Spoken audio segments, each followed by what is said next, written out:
Welcome to the Selling Show, where we unpack, repack, and break down exactly how top experts sell their ideas, their value, and their services. This is your host, David Newman, and you are in the right place if you want better clients, bigger deals, and higher fees.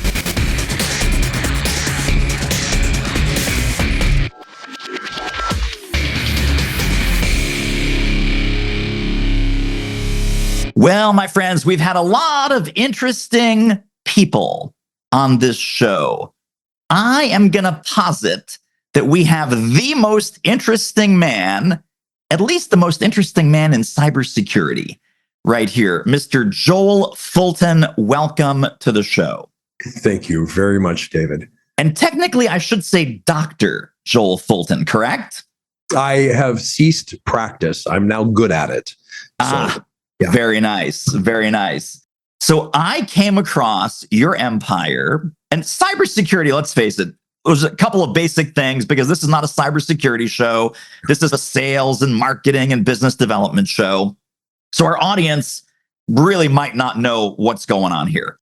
So cybersecurity, the primer is it's hot, it is dangerous, it is scary. There's a talent shortage. There's a ton of consultants and vendors and platforms and software and hardware, and there's an entire enormous ecosystem out there. That's right. And you initially came at this by being an executive in some large name brand companies that all of us recognize. Tell us a little bit about your journey through the cybersecurity world, and then some steps that brought you to the work that you're doing today. And that'll be our jumping off point. Love it. Thank you. When I began in technology, cybersecurity wasn't a thing. Cybersecurity was the amuse-bouche of what you did in technology. But it was my passion. When I was a child, I wanted to be a private eye. And being pedantic, a skill I've refined over the years, I knew that every private eye I'd ever read about had first been a cop, because you need connections with the local department. And if I'm going to be a cop, I might have to shoot somebody. So I should learn how to save them. So I should be a paramedic first. And the best way to be a paramedic is become a firefighter. So my roadmap in life was firefighter, paramedic, cop, private eye. Finally, I could have that bottle of rye whiskey in my lower desk drawer. That was my idea. But it all centered from the idea of solving mysteries, solving puzzles. And so when I found myself in technology, it was about enabling productivity. So file sharing and email and printers and that sort of thing. And that wasn't very interesting, but it got my feet under me. And then there was a significant regulatory change in the United States called Sarbanes-Oxley. And with the advent of Sarbanes-Oxley, public company CEOs had to personally attest to the validity of the controls that supported their revenue statements. This was obviously on the heels of several large financial misstatements. And when they had to personally attest, they did what most managers do. You delegate that attestation. And so that created really the enterprise commercial public popularity of cybersecurity. Because in order to attest to the integrity of my financial statements, I also have to understand the integrity of the controls that make them have integrity, that assure that integrity. So that was really my path into information security. And when Sarbanes-Oxley became law, my whole world turned inside out. I stopped doing IT and I started doing security. Let's just do some name dropping because it's fun. Let's talk about some of the companies that you worked for before launching your current venture that we'll dig even more into. Yeah, so I had a consulting firm because there weren't enterprise positions for security, but there was a lot of janitorial work. So I had a consulting firm, ran that for about 10 years doing janitorial work. And then I took a position at Boeing, leading security as part of what they called the Office of Internal Governance. Fascinating place to work. One of the best jobs to get started, because in that role, every 12 weeks, you had to go examine the security of a different unit in Boeing. And they were separate worlds. Everything from Jeppesen that produces maps. They own printing presses that use paper that's similar to currency. Fascinating business. To Boeing satellite systems, to integrated defense. When I was offered a promotion, I observed the behavior of the managers above me, this cohort into which I was being invited to join, and they didn't like their lives, and I didn't think I would like my life. So I left Boeing's more military organizational culture and went to Starbucks, which had more of a hippie organizational culture. So I overcorrected. So I began the security program at Starbucks and then went from there. Knowing I wished to start a company again, I spent a year and a half selling for one of the big 8 consulting firms. And it turned out most salespeople have a desire to be viewed by their prospect as a trusted advisor. Most prospects consider their trusted advisors people that have their job. And so there's a wall between those two, a desire by the salesperson and a friction from the prospect. I didn't have that because I had their job. And so selling, the major goal of a salesperson was built into my presentation and what I had done. So I was very successful selling and then took some time off to write because that had been my aspiration. And then when I rejoined the community, I thought, I don't want to work anywhere that I don't enjoy anymore. What's the best place to go for security? Well, that was Symantec at the time. That was the Ponce de Leon finding the fountain of youth, right? I found the headwaters of cybersecurity. What I learned there is that cybersecurity, whether you're selling to prospects commercially or whether you are a practitioner selling to stakeholders internally, cybersecurity is rife with FUD, fear, uncertainty, doubt. And in any environment where fear is the primary motivator, snake oil is the primary solution. And so it creates a very cynical buying population. So from Symantec, I went and worked for Google. I was the global head of global risk at Google. And then I joined Splunk as their chief information security officer. And all of these steps were purposeful to add skills to the toolbox that I knew I was ignorant or weak in so that I could start a company. And then in 2020, started Lucidum. So that's an abbreviated CV. Wow, that is so crazy. So a lot of folks will tell this kind of story, Joel, and they'll say, it all made sense in hindsight. Kind of, no, sitting where I am now, I'm glad that my career took all these detours and side turns and left turns. But you're saying that you intentionally designed this and crafted this and piloted this, knowing where you wanted to end up. Is that correct? Yeah, I am an autodidact. Typically, only autodidacts know what that word means. And so as a person who is a self-learner, I have a pretty harsh assessment of my weaknesses and my challenges. I tend to pursue resolving those. Now, it's trite in hindsight to say, well, then I went and worked at Splunk. It wasn't that easy, right? There was a number of companies that would have fit the bill, and I was willing to wait and do whatever it took to get there. One of the things I learned was never leave a job. Wring that position of all of the lessons you can learn from it. And then don't leave the job, go to the next job because it's going to fill out that next set of weaknesses that you've identified. We interrupt this interview with an important announcement. If you're committed to better clients, bigger deals, and higher fees, get over to doitselling.com right now and grab a copy of my new book. That's the deal, kids. Grab a copy of the new book and then get all the bonuses, companion tools, trainings, and downloads at doitselling.com. Buy the book, get the bonuses. Buy the book, get the bonuses. Buy the book, get the bonuses. That's how it works. I'll see you over there.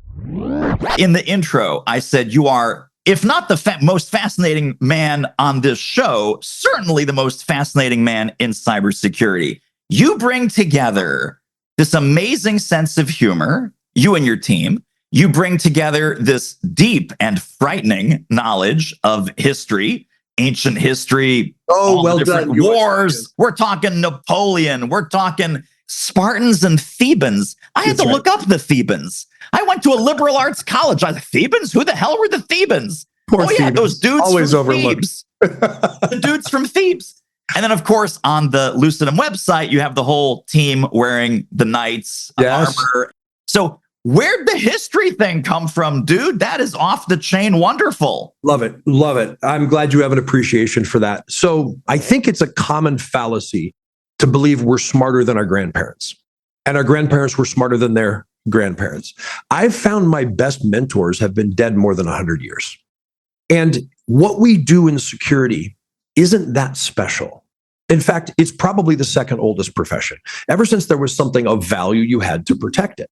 And so in security, one of the disfavors we do to our prospects, right? So if I'm selling to a stakeholder the need for an increased budget, or whether now I'm selling our product to someone who could use it, one of the disfavors we do ourselves is to portray this as shiny, innovative, groundbreaking, and new, something you've never seen before. Our problems in security are not something we've never seen before. Our problems in security are things we know are there, and we distract ourselves by looking for something shiny. I learned that through history, and I never had an appreciation for it early in life. There's a gentleman who, his name is Charlie Munger, and he is a very smart financier. One of his books describes how he, as a young child, went and studied other subject matter areas because there were tools available there that were applicable in finance that were lower on the shelf. And so he learned from astronomy, he learned from physics, he learned things that would apply to his chosen passion area of expertise. I have found that same thing to be true. So specifically, if security is about protecting what's valuable, so too is war. So in these conditions of war, what were the strategic decisions and what did they yield? What were the decisions they made based on the operations and the tactics they saw around them? And if there's something there that really mattered, life and death, and here I'm protecting data, I can overpower using their tools in this area that doesn't matter as much as life and death. We're talking, like I said, Custer, Napoleon, right? The whole concept of like blind spots, that those guys and gals, they were taken down by stuff that A, they could not see, but B, they also didn't even think of. It's it's not possible. That's wrong. It's not possible. That's a vulnerability. I'm really smart, so I'm just going to go headfirst into this pit of snakes. Exactly right. Wish I had seen those snakes. Yes. Wish I had seen those snakes. Yes. So talk a little bit, and I know this is a passion of yours, and we're going to share some links later on, but talk about the origin story of being afraid of things in the dark. I believe in basics. I believe in getting the basics correct. I think the failure in most industries is their failure to do push-ups and eat broccoli. Everybody wants to look like a Men's Health cover model. Nobody wants to do push-ups or eat broccoli. So we chase snake oil, the diet pill, the exercise pill, that 5-minute workout. Those aren't the things that work. So in security, there's really only 5 things that we do. It's kind of our plan, do, check, act life cycle. We identify what needs to be protected, how much it matters, who's acting. We identify. Then we protect what we've identified. Then when that protection fails, we detect its failure. And then we respond to what we've detected. Finally, we recover and return to normal operations. So we identify, protect, detect, respond, recover. Security is just like real life. So when the Secret Service agent jumped between Hinckley and President Reagan, he was detecting and responding. Now, we can learn some lessons from this. What made the difference is the phase shift between detect and respond. If you can detect and respond in an interleaved manner, you can make that problem not be a problem. So this is real world application that doesn't make it too abstruse technically. So what did we spend the 90s doing? It was firewalls, it was antivirus. We spent a lot of time in protect. In the mid-2000s, you saw the rise of Splunk and LogRhythm, these things that detect what goes on, right? Monitor the network and detect when something goes on. We've had more recently tools that enable us to rapidly respond. And then with cloud, like our recovery is a given. So we focused on 4 out of the 5. We failed to identify. So what's interesting is when you invest early, you earn compound results. If you invest and identify, it makes your ability to protect even easier without any material changes. Once you're protecting more, detect makes more sense. So it flows downhill. So my decision was, let's focus on this blind spot. Now, is that practical? Is there urgency here?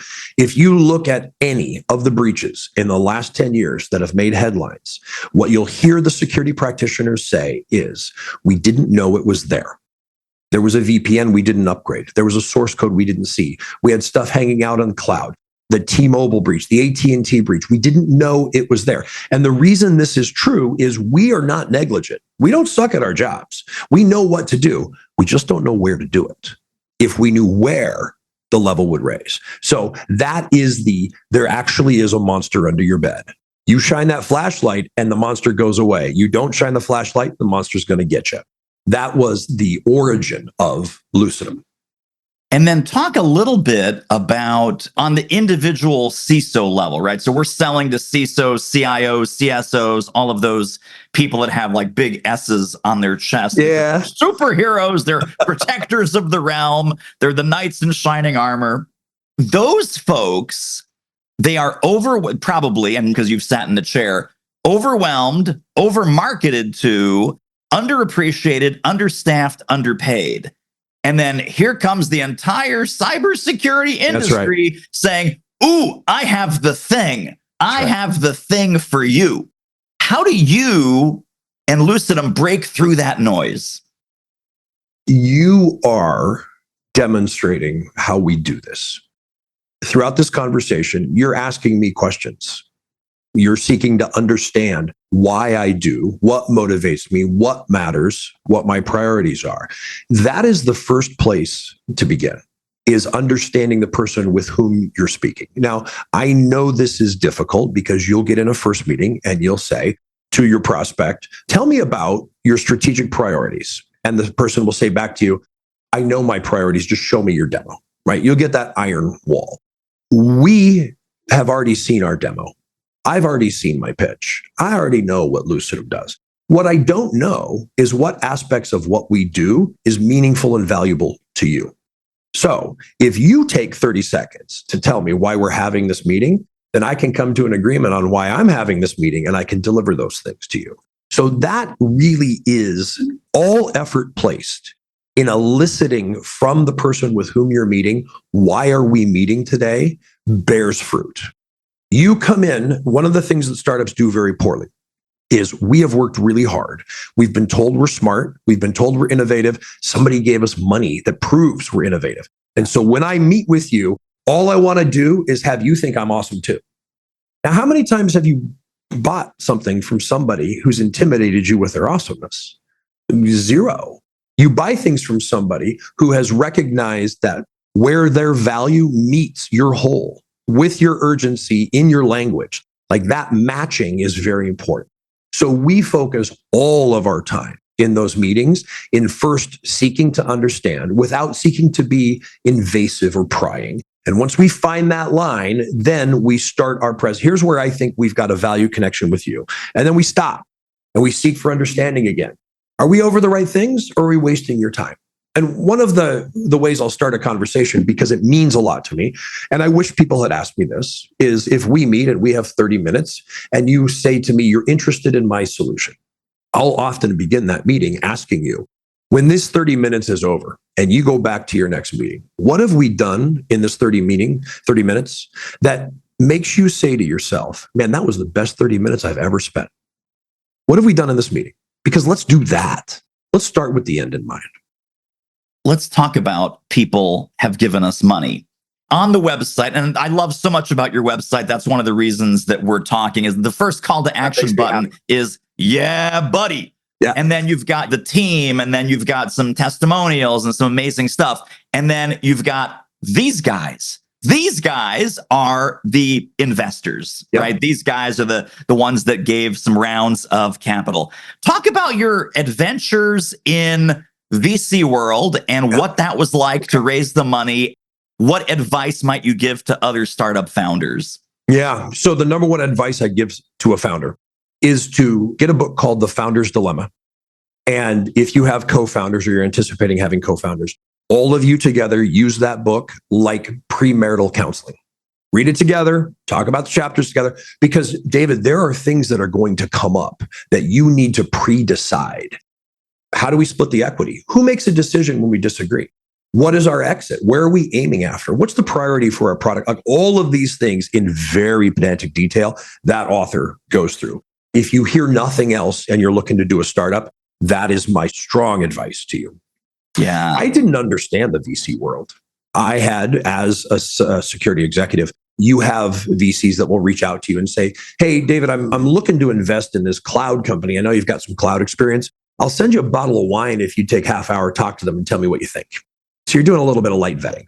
So I had done that with a number of folks. And then I felt like I'd built up enough favors with somebody who has a pretty good name that I asked him, in 3 years, I'm going to do a startup. What will I have done between then and now that would make you say I'm worth investing in? So it's very much the same thing as we're meeting for 30 minutes. At the end of that 30 minutes, what will I have done that makes you think this is the best meeting you ever had? I want to know, where are you going? And he gave me some very good advice. Amidst that advice, I didn't understand how VCs worked, how they judged, how they assessed, what they used to drive their measures, how they were measured. I didn't know any of this. So in order to learn that, I co-founded a group called SVCI, Silicon Valley CISO Investments. And we have now been running almost 5 years. And we are a group of 60 CISOs that invest in companies. We've got, I think, 20 companies in our portfolio. And it taught me a lot. It taught me, for example, when I'm presenting to a VC, I'm looking to raise money, there's an order of operations, there's an order of value. I think it's this invention that you should invest in. It's not how a VC thinks. VC thinks I'm investing in a team because that invention may pivot. Can the team make it? So number one, I got to pitch my team. Number two, I pitch my market because again, my invention, it may pivot. The market won't. So team, market, then IP invention. That's the order of operations. And that's the order of their reliance upon you to give them a return. So there was a lot to learn there. When you walk into a first meeting with a VC, the first thing they do is attempt to establish dominance. Whether that is making you wait, rolling their eyes, being bored, sending a subordinate, there's all these things.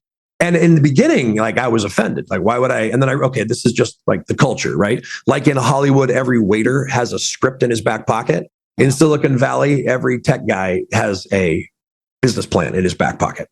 The second thing is, no matter what, they're going to criticize your presentation. And so the first couple of times through, again, I'm learning. And the first comment was, listen, I don't know why you started with the team. You should have started with a demo of your product. Okay, I'll do that next time. So I switch things around. I go in. The person says, why'd you start with a demo of your product? The market's the most important thing. Start with that. Okay, I'll do that. Walked into the third meeting and the guy said, how come you're starting with the market? You should start with the team. And then it clicked. And I said, here's why I'm starting the way I am. And here's why you should believe me. And he went, okay. I didn't realize like there's this pushback just to see, are you solid or not? Yeah. So a lot, both emotional intelligence and cognitive intelligence, actual learning was part of that process. So just for folks listening, in case they missed the nuance and the subtlety here, the quote, Joel, is, I didn't know a lot about investing, so I started my own investment group so I could learn. That's right. Is that right? That's right. That's right. Talk a little bit about what Lucidum is and what Lucidum does, understanding that we're not talking to a cybersecurity audience, but it is pretty revolutionary technology. It is pretty amazing what it can do. And just give us a little flavor of that. If I asked you to close your eyes and tell me how many doors there were in your house or a condo that access the outside, you could probably pretty easily tell me how many doors there are. If I asked you to tell me how many windows there were that access the outside, would you be 80% correct? 60% correct? How long would it take you? Now, the reason this is relevant is if I asked someone responsible for the security or management of an enterprise, Coca-Cola, Google, if I asked them how many ways there were in and out of their environment, they would look at me like I was an idiot or trying to make a funny. Because there's just, how would I know that, right? Yeah. Now, go back to the house analogy. If you don't know how many ways there are in and out of your house, how do you know who's in your house? How do you control that? That's also true of Pepsi and of Procter & Gamble. If you don't know how many ways there are in and out, how are you securing it? That's what Lucidum does. We find all the ways in and out and we secure them. So this is overlooked by a lot of companies and a lot of CISOs, or not overlooked, but they can't get their hands around it because what? Do you remember the I Love Lucy show? I do. Do you remember the pie making machine? So Lucy's working at a factory that produces pies. And she cranks up that machine and it's spitting out pies faster than she can box them. And they're falling off the tray and they're piling up and it's a great big mess. That is what IT do. They produce pies that are cloud instances and servers Yeah. and endpoints, source code repositories. You're Lucy Ricardo and you're trying to keep up with all of this stuff. Yeah. And it's falling off the tray and it's hitting the floor and it's making a big mess. You can't keep up with the rabbits that are being produced. Yeah. That's why this is a problem. This is, as I know that you mentioned earlier in your career, you had the consulting business. Wow. This is purely a platform, correct? This is technology that a company would install and get trained on, and then it does its magic. There's no professional services or consulting component currently. That's right. So it's really infinitely scalable. That's right. Which is a fantastic thing. Talk about when you initially met your partner, Charles, and you were talking about, we're going to do something. Now let's figure out what it is. How does that kind of relationship come together? So when I described earlier, learning in retrospect that the order of importance to an investor is team, market, product, it's something we all know innately. We all know it matters who you do something with, even above what you're trying to do. So he was leading the Center for Machine Learning Excellence. And he had recently won an award that had gone in the company newsletter. And it was about packaging and pricing for e-commerce. So when you went to the website to buy something, he would know, his system would know from the cookies, whether or not he'd know your demographics. And he would present to you, oh, David also would like the family pack and highlight that he can cover his mother-in-law. And he'd increase revenue by 30% by figuring this out. So I emailed him and I said, congratulations on the award. How would you like to do something that matters? And that pricked his interest. What do you mean? And so I said, let me come show you. And so he graciously sent his team to Virginia, where I had my security operations center, think 911 dispatchers. Mm-hmm. And he had his team sit there for a week and watch what they did. And he comes back and he doesn't remember phrasing it this way. And I'm sure that I'm remembering it accurately, but I remember the feeling of him saying, your team is so stupid. We can really help them, because he thinks about systems and math and automation, and people in security think about brute force and individual intelligence. And so that was the first application of higher level math to a pretty survival oriented problem. And then once we had that, then my question was, what else could we apply math to in a field that's never, ever seen it? And that was what we sought to figure out. And then who's the programming genius? Who has the tech brain? You are not talking to the tech brain. That is everybody but me. Oh my goodness. How about that? You're just the history buff with like Roman helmets behind you. Yeah, God help us. I'm the pretty face. Whew. Yeah. But seriously though, another thing that really compelled me to talk to you is you have a very right brain energy for being in a left brain, analytical, ones and zeros kind of world. You are a synthesizer. You must be a naturally good writer. How did your writing skills come to you? I was one of the kids that had the permission slip from his doctor to not do gym class in fourth grade. So I lived in my head. I was very imaginative and lived in my head. It is unusual for people who think like me to enjoy being in security. But I think that what I contribute to security is useful, provided it's humble. So the people that are left brain, they're actually correct. One of the problems with being correct is very often you don't win. And so the balance that I try to bring to the team is, when the rubber meets the road, do you want to be right or do you want to win? And sometimes those left brain folks think about, well, that's being dishonest, or that's being political, or that's being, and it really isn't. Just because you can't deliver 100% of your answer doesn't mean you haven't moved them from 20% to 80. And sometimes that's enough for folks. Yeah. So I see my role in that world, serving it, but that's where I aim my contribution. Let's also talk about video. Because about 3 years ago, and I guess this was like immediately post-pandemic, right? So probably spring of 21, it would be. Yeah. You put a lot of good stuff out there on YouTube, some of it tied to historical metaphors, some of it tied to the state of the industry and what's going on, what's in the CISO's mind. What are some of the gaps in the marketplace and so forth? And then the videos suddenly stopped. Yeah. And I was curious, Joel, why did we stop the videos? Because they were awesome. Oh, it hurts me that you bring this up. So I mentioned humility earlier. Humble and humiliation are not very far away from each other.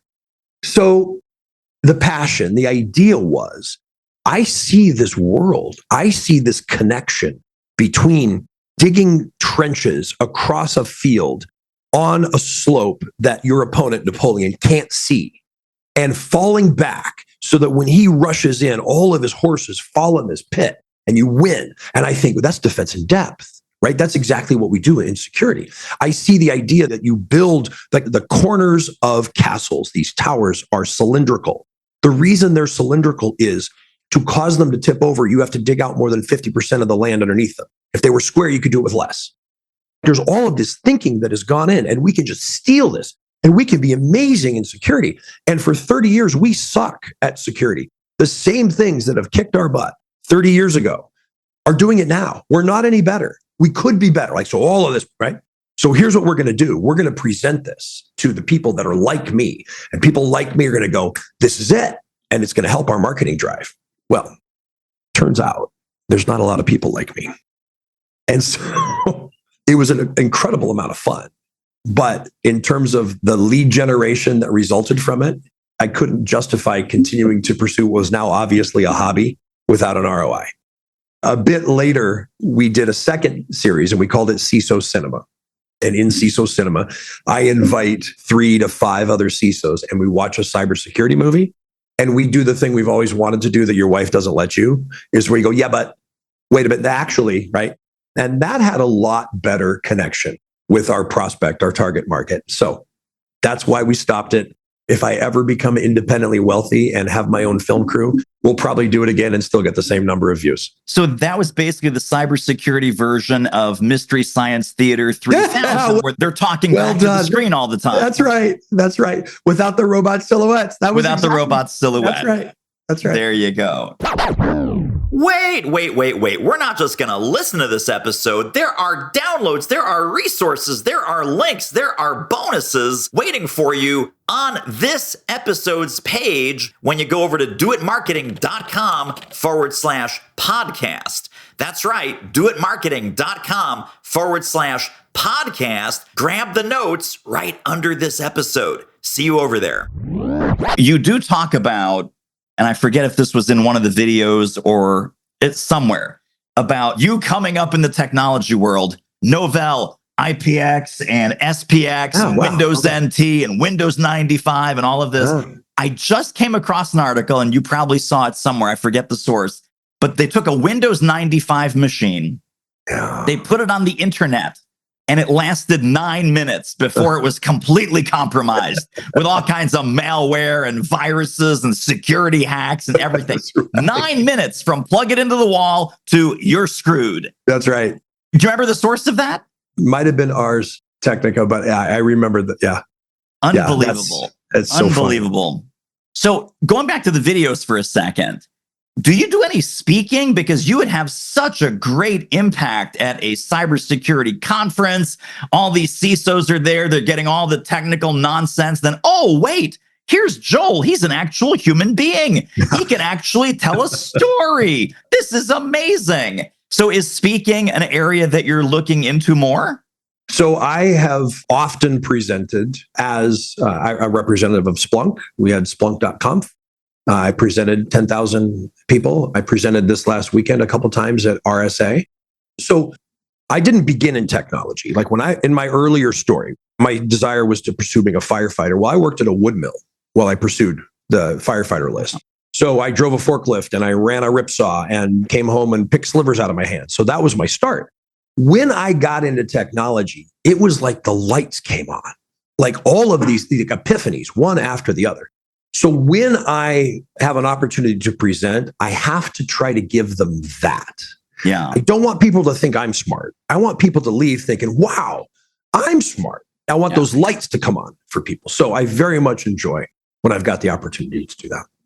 Tell us a little bit about the ecosystem around Lucidum as far as your relationships with some of the cybersecurity consulting firms, Who's recommending this? What are some of your channels that you get some new customer action from? So one of the things that we had as our ethos when we built the software is maybe a little puritanical, but certainly it was pure. We wanted to be a blue collar software company. When you hire a plumber, you expect that person to not show you a PowerPoint, but to fix your leak. And you expect that leak to stay frickin' fixed. You don't expect him to send you a note in 90 days and say it's another $100 for me to upgrade the firmware. Right? That's nonsense. So we wanted to build something that was like plumbing, that was like the wiring system in your house. You can count on it. So as we built the product, sure, you can log into our user interface and you can do all the things that you want to do with Lucidum. Our highest and best use is that you never know we're there, is that you plug us in directly. We are like the ECU chip that you plug into your Audi to turn on the turbo performance. That's what and so when we go to market with those bigger players. We don't do what they do, but we make them better. And so those are the large SIMs like the Splunk and the Logarithm and the Sumo Logic. They're large IT companies like Atlassian and Manage Engine. And then there are these companies that defend your network like CrowdStrike, SentinelOne, Rapid7, Tenable. So those are the ways we tend to go to market. When we reach, and the rule of thumb by anecdote, but interview, tends to be 100 million in revenue, then these value-added resellers, these channel partners, become useful. Until you reach that revenue, those channel partners, they really are an Angie's List. They will take your marketing dollars, they will introduce you to somebody, and then they'll tell that somebody, but we also offer this instead. So when you're under that level of revenue, you're not a big enough gorilla. So we've gone this other marketing route, and it's coherent with the thesis for how we want people to consume value. Philosophical question, but I'm totally asking the right guy. So philosophical question. We'll see. If 500 of the Fortune 500 CISOs knew about Lucidum, if we could get them on a demo, 500 out of 500, how many do you think would immediately go, oh my God, we need this. This is the missing piece in our puzzle? So we are now in close to the end of people that have a June fiscal year. If we break them up and we say a third have a mid-year fiscal year end, a third have a December 31, and a third have a January 31 end. I would say of that third, so the 167 or so, probably 2/3 of those would say, get this in here now. They would do it for different reasons. Some would do it because, yeah, man, this blind spot thing is killing me. Some would do it because our ability to be invisible reduces your spend on these other products. So end of year, I do have some money left. My next year's budget is all eaten up. You can save me twice what you cost me. That's a go. So I think it would be 2/3. The folks that have a budget year end in January and February, just naturally, they're going to say, neat, come back to me in 4 months. I'll put this in my budget. We'll see a demo. We'll vet you. It'll be a longer sales cycle just because of that. So that would be how I'd answer that question. Amazing. Really great. Well, I know we could talk for hours, and what that means is we should probably have you back for another episode. But as we're landing the plane on this one, if people want to get connected and stay connected to more Joel Fulton brilliance, where can we send people? What links shall we drop in the show notes? LucidumSecurity.com. That's also where on the resources page where we post updates to the video, you could follow us on YouTube, but you can get it from our website. And then we'll drop a link to the I'm going to get fired because I can't see what's in the dark origin story, which is very personal, maybe a little emotional, but certainly was the genesis for what we do. And very impressive and very brilliant. If you ask me, which you did not, but maybe some of the listeners are like, should I check out that origin story? It's like, yes, you should totally check out that origin story. It is one of the best, most powerful pieces of marketing I've seen in a long time. So Joel Fulton, Dr. Joel Fulton, no longer practicing. Such a pleasure, such a privilege. Thank you for sharing your brilliance with us. Thank you for having me. You've been gracious. And that wraps up another episode of The Selling Show. Hey, tell you what, if you like us, rate us and review us on Apple Podcasts, subscribe, tell a friend, go grab the notes and downloads and extras at thesellingshow.com. See you next time.